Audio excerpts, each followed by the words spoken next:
বিটিআৰৰ ট্ৰাইবেল বেল্টৰ মাটিত যদি মুছলমানসকল থাকিব নোৱাৰে তেন্তে আদানী গ্ৰুপত কেনেকৈ থাকিব?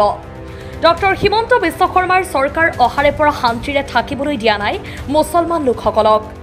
প্ৰথমে বাছি বাছি মুছলমান লোকক উচ্ছেদ কৰা হ'ল, কৰবাত চাহ বাগিচাত উচ্ছেদ কৰা হ'ল। এতিয়া আকৌ আদানী গ্ৰুপক ৩৬০০ বিঘা ভূমি দিয়াৰ বাবে অসম চৰকাৰৰ সিদ্ধান্ত লোৱা হ'ল। উদ্যোগ হ'ব লাগে, কিন্তু ট্ৰাইবেল বেল্টৰ মাটি কেনেকৈ দিয়া হ'ব তাৰ উত্তৰ দিব লাগে মুখ্যমন্ত্ৰী মহোদয়ে। বড়োসকলক অন্যায়ভাৱে উচ্ছেদ নকৰি তাৰ স্থানত অন্য ঠাইত মাটি আবণ্টন দিয়াৰ বাবে আহ্বান জনাইছে নেমচুৰ সভাপতি বদৰুল ইছলামে। গুৰেশ্বৰৰ ৰৌমাৰীত তামুলপুৰ জিলা নেমচুৰ শপত গ্ৰহণ আৰু অভিনন্দন অনুষ্ঠানত উপস্থিত থাকি এইদৰে কয় তেওঁ। লগতে বাংলাদেশী সমস্যা সন্দৰ্ভত নেমচুৰ সভাপতিগৰাকীয়ে কয় যে 1939, 1951, 1971 চনৰ নথি পত্ৰ থকা লোককো ডক্টৰ হিমন্ত বিশ্ব শৰ্মা চৰকাৰখনে ডিভোটাৰ সজাই ডিটেনশ্যন কেম্পত ৰাখিছে।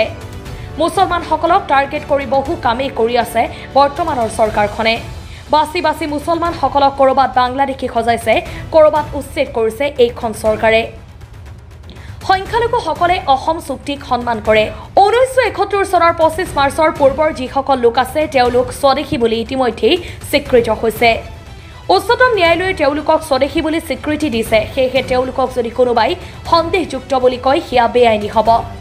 1971 চনৰ 25 মাৰ্চৰ পিছত যদি কোনোবা আহিছে তেওঁলোকক বহিষ্কাৰ কৰক, তাত নেমচুৰ কোনো আপত্তি নাই। ইয়াৰ বিপৰীতে অন্যায়ভাৱে ডিটেনশ্যন কেম্পত দিয়াসকলক উভতাই আনিবলৈ তেওঁ আহ্বান জনাইছে। টাৰ্গেট কৰি কৰি মুছলমানক হাৰাশাস্তি কৰা বন্ধ কৰক মুখ্যমন্ত্ৰীয়ে। তেওঁ যিদৰে হিন্দুসকলৰ বাবে মুখ্যমন্ত্ৰী তেনেকৈ মুছলমান, জৈন, খ্ৰীষ্টান সকলোৰে বাবে মুখ্যমন্ত্ৰী। সকলোকে সমান চকুৰে চাবলৈ তেওঁ মুখ্যমন্ত্ৰীগৰাকীক আহ্বান জনায়। মুছলমানক বদনাম কৰাৰ কাৰণে এটা তৃতীয় পক্ষই অহৰহ চেষ্টা চলাই আছে। মুছলমানে পুণ্যৰ বাবে কোৰবানী দিয়ে, পাপৰ বাবে নহয়, এনেদৰে মন্তব্য কৰে। আজি তামুলপুৰ জিলা নেমচুৰ শপত গ্ৰহণ অনুষ্ঠানৰ লগতে বিভিন্ন খেল ধেমালি আৰু কৃতিমান ছাত্ৰ ছাত্ৰীক অভিনন্দন অনুষ্ঠান আছিলে।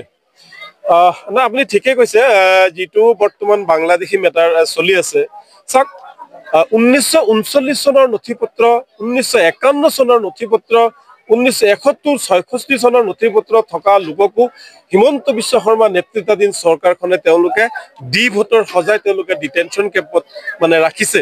আচলতে এই চৰকাৰখনে মুছলমানসকলক টাৰ্গেট কৰি যিবিলাক কাম কৰি আছে, চাওক যদি ক'ৰবাত উচ্ছেদ কৰিছে সেই কামটো মুছলমানক বাছি বাছি তেওঁলোকে উচ্ছেদ কৰিছে, ক'ৰবাত বাংলাদেশী সজাইছে মুছলমানক বাছি বাছি উচ্ছেদ কৰিছে। কিন্তু আমাৰ কথা হ'ল, অসমৰ সংখ্যালঘু দল সংগঠনৰ কথা হ'ল যে আমি অসম চুক্তিক সন্মান কৰোঁ। 1971 চনৰ 25 মাৰ্চৰ পূৰ্বত যিসকল আছে তেওঁলোক যিহেতু আমি স্বদেশী বুলি স্বীকৃতি দিছোঁ, আমাক উচ্চতম ন্যায়ালয়ে এই কথাটো ৰায় দিছে। আৰু আমি যিসকলে অসম চুক্তি স্বাক্ষৰ কৰিছে আমি তেওঁলোকক ক'ব বিচাৰোঁ যে 1971 চনৰ 25 মাৰ্চৰ পূৰ্বৰ লোকসকল স্বদেশী লোকসকলক কোনোবাই সন্দেহযুক্ত বুলি যদি কয় সেইটো বেআইনী হ'ব।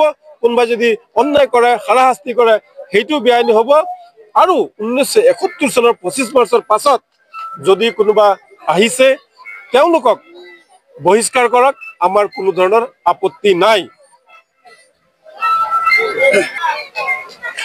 গতিকে বৰ্তমান চৰকাৰখনে মুছলমানসকলক বাছি বাছি যিসকল লোকক ডিটেনশ্যন কেম্পত দিছে সেইসকলক উভতাই আনিব লাগে। কেন্দ্ৰীয় চৰকাৰে যেতিয়াৰ পৰা বাংলাদেশী অভিযান বাংলাদেশী হাতাব লাগে বুলি কৈছে, আমি স্বাগতম জনাইছোঁ। আমি বাংলাদেশী ৰক্ষক নহয়, অসম বাংলাদেশী চৰণীয়া পথাৰ নহয়, ডাষ্টবিন নহয়। কিন্তু সেই বুলি কোনোবাই বাংলাদেশী বুলি মুছলমান লোকসকলক স্বদেশী অত্যাচাৰ কৰিব, সেইটো কিন্তু হ'বলৈ দিয়া নহ'ব। তেওঁ হিমন্ত বিশ্ব শৰ্মা হওক আৰু কোনোবা হওক, গতিকে বাংলাদেশী তেওঁলোক খেদিব লাগে। 1971 চনৰ 25 মাৰ্চৰ পূৰ্বৰ যিসকল লোক আছে তেওঁলোকক কোনো ধৰণৰ অত্যাচাৰ হ'ব নালাগে আৰু হ'ব দিয়া নহ'ব। স্পষ্ট কথা, এইটো হ'ব দিয়া নহ'ব। আৰু হিমন্ত বিশ্ব শৰ্মা এই টাৰ্গেট কৰি কৰি মুছলমানক উচ্ছেদ কৰা, মুছলমানক বাংলাদেশী সজোৱা যিটো কাম আৰম্ভ কৰিছে, এজন সংবিধানৰ শপত খোৱা মুখ্যমন্ত্ৰী হয়, সংবিধানৰ শপত খোৱা ৰাইজৰ প্ৰতিনিধি হয়, তেওঁ হিন্দুৰ মুখ্যমন্ত্ৰী, তেওঁ মুছলমানৰ মুখ্যমন্ত্ৰী, তেওঁ জৈন খ্ৰীষ্টান সকলোৰে মুখ্যমন্ত্ৰী। গতিকে মুখ্যমন্ত্ৰী ডাঙৰীয়াক অনুৰোধ জনাইছোঁ যে আপুনি জাতিগতভাৱে সাম্প্ৰদায়িকভাৱে মুখ্যমন্ত্ৰী নহ'ব, আপুনি আমাৰ সকলোৰে মুখ্যমন্ত্ৰী, আপুনি সকলোকে সমান চকুৰে চাব লাগে।